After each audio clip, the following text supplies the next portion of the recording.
Hi everyone, and welcome to Section 3, Designing Infrastructure as a Service Solutions. In this video, we will learn about Microsoft Azure Virtual Machines Series. Microsoft Azure offers 11 different virtual machines series that cover all possible workloads. Before deploying a VM, select the right VM series that matches your workload.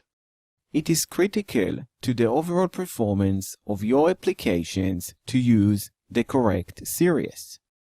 You can review all VM series in the following portal. It is very important to check the series portal every few months and see if there are new types that can better help you manage your workloads. For example, last year, Microsoft released the B Series VM that allows you to run basic VMs for $5 a month. Pricing. You can review the pricing of each series from the pricing link.